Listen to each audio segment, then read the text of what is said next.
नमस्कार, मैं चंद्रकांत मिश्रा और आप देख रहे हैं today24.in। राजनीतिक उथल पुथल चुनाव के पहले होनी तय रहती है। इस पार्टी के लोग उस पार्टी में और उस पार्टी के लोग इस पार्टी में, यह प्रायः होते रहता है। आज एक ऐसे व्यक्ति विशेष के पास हम लोग पहुंचे हुए हैं जो पेशे से सेवा करते रहे हैं, पीएमसीएच के सुप्रिंटेंडेंट डॉक्टर विमल कारक जी। सर, स्वागत है आपका। धन्यवाद। सर, राजनीति में आने की आपकी चर्चा है, क्या ये बात सच है? नहीं, ऐसा है कि मैंने निर्णय लिया है। मैं राजनीति में दूसरे तरह से रहा हूँ। मैं डॉक्टर की पहले राजनीति करता था। मैं इंडियन मेडिकल एसोसिएशन बिहार का 1995 में सेक्रेटरी रहा हूँ।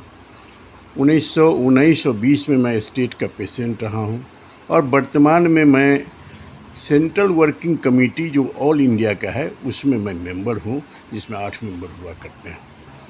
मैं पूर्व में भी अपनी सेवा में 41 साल मैंने बिहार सरकार में सेवा की है और 41 साल सेवा करने वाले कोई डॉक्टर बिहार में भी नहीं है।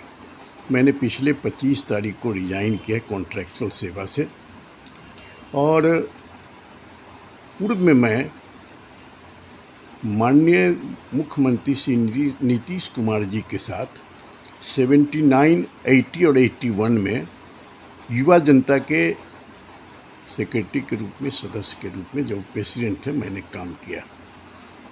जहाँ तक मेरे पार्टी का ज्वाइन करना, मैंने सोचा कि मैं अपनी अंतिम पाली, मैं 70 साल का हो गया हूँ, मैंने सोचा कि अंतिम पाली में राजनीति में सेवा तो मैं करता था चिकित्सकों का, चिकित्सक के साथ मैं मैंने मरीजों का।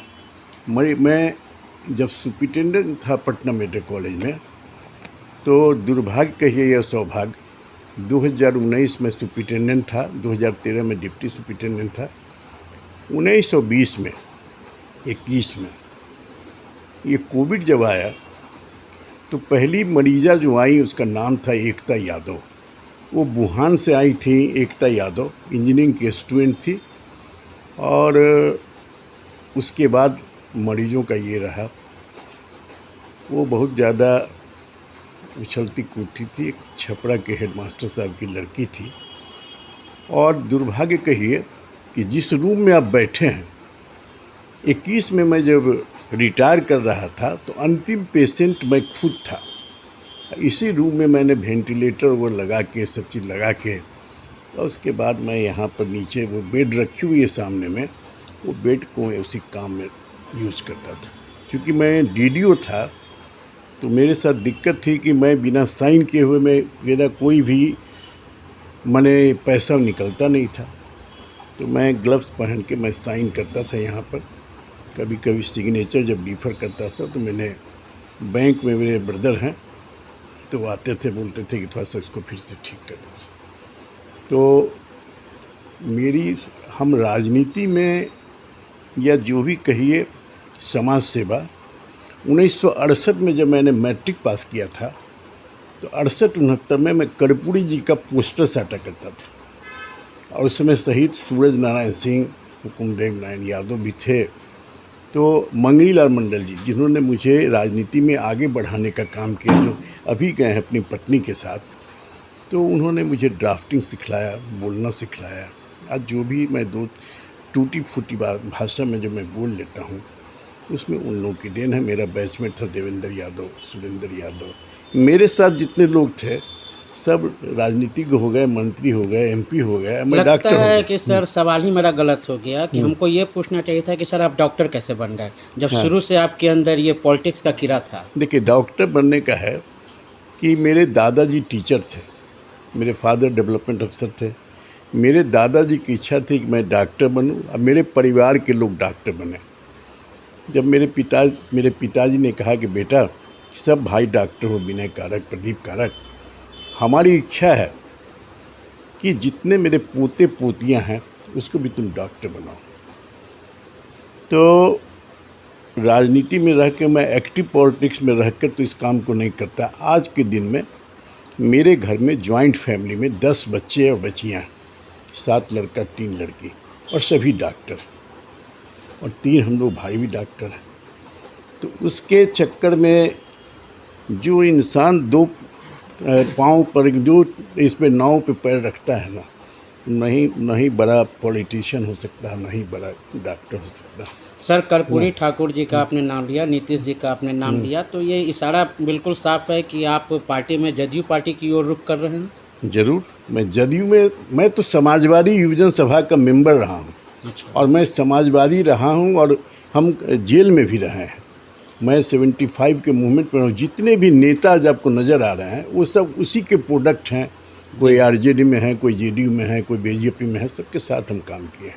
समाजवादी युवजन सभा में केसी त्यागी मेरे हैं, वो भी हमारे फ्रेंड थे, अभी ऑल इंडिया में हैं। तो हम 4 स्टेट में काम करते हैं, संस्था चलाते हैं, प्रबुद्ध वैश्य सभा, ओबीसी समाज सबकी सभा का हम ये चलाते हैं और उस संगठन के हम अखिल भारतीय अध्यक्ष हैं। तो सर, एक सवाल कि पार्टी में जदयू पार्टी ज़्यादा प्रभावित करती है आपको या नीतीश जी का नेतृत्व? हमको नीतीश जी का नेतृत्व ज़्यादा प्रभावित करता है और चूंकि नीतीश जी जदयू के अध्यक्ष हैं तो नेचुरल उस चलते हमको जदयू में जाना है। तो जदयू का भविष्य आपको कैसा लगता है आने वाले समय में सर? जब नया जो 2024-2025 में जो चुनाव सब हो रहे हैं उसमें क्या लगता है, जिस तरह से विपक्ष की एकजुटता का शंखनाद किया है नीतीश कुमार ने, क्या आपको लगता है कहाँ तक सफल हो पाएंगे? ऐसा है कि मैं 70 साल का हूँ, 51 साल पटना में हो गया और इतना तो मैं एक्सपीरियंस रखता ही हूँ कि 2024 और 2025 नीतीश जी का है, नीतीश जी का है, नीतीश जी का है, इस बात में मैं विश्वास करता हूँ। और जो विपक्ष की एकजुटता की बात करें, कहाँ तक वो सफल होंगे? विपक्ष की एकजुटता जो है, जिसमें कि ये जो आरजेडी, जेडीयू और कम्युनिस्ट हैं, मैं समझता हूँ कि वो सफल होगा, 100% सफल होगा। कितने लोगों के साथ आप ज्वाइन करने जा रहे हैं? 3000 लोगों के साथ मैं जा रहा हूँ। मैं यहाँ इस्कॉन मंदिर से जी, और जब हम इनकम टैक्स बिल्डिंग से जब जेडीयू कार्यालय की तरफ जाएंगे कर्पूरी सभागार में, तो मेरी गाड़ी जहाँ से शुरू होगी वहाँ तक लगी रहेगी। अच्छा। और ये जदयू ज्वाइन करने के बाद आपका जो सेवा भाव है, जो खास करके पेशेंट के लिए जो आपका लगाव है, जिसके कारण से आपकी ख्याति बनी है, उसके तरफ आपका रुझान फिर हो पाएगा या नहीं? ये मैं प्रैक्टिस करता रहूँगा, प्रैक्टिस करूँगा। मैं जनरल फिजिशियन हूँ, डायबिटोलॉजिस्ट हूँ और साथ में मैं बिहार के सबसे बड़े चिकित्सक डॉक्टर महेंद्र नारायण के साथ 21 साल काम किया हूँ। तो मैं रास्ते चलते भी अपना प्रिस्क्रिप्शन और बीपी इंस्ट्रूमेंट लेके चलूँगा और सीपी ठाकुर जैसे प्रैक्टिस करते थे, एमपी हो गए, मैं उसी तरीके से प्रैक्टिस करता रहूँगा। तो विमल सर, एक लास्ट क्वेश्चन आपसे पूछेंगे कि राजनीति में आप एक्टिव अब हो रहे हैं, आप कह रहे हैं कि हम अपनी फाइनल पारी एक तरह से आप खेलने जा रहे हैं, तो क्या ये कुछ लालसा थी जो दबी रह गई थी जिसको आप पूरा निखार के चाहते हैं? नहीं, मेरे जीवन में ये था, न ही मैं एमपी बनना चाहता हूँ, न एमएलए बनना चाहता हूँ। मैं समाज सेवा में मैं चाहता हूँ, जैसे doctor can give better social service than anybody else, तो मैं चाहता हूँ कि राजनीति में रहूँ और आप लोगों की सेवा करूँ।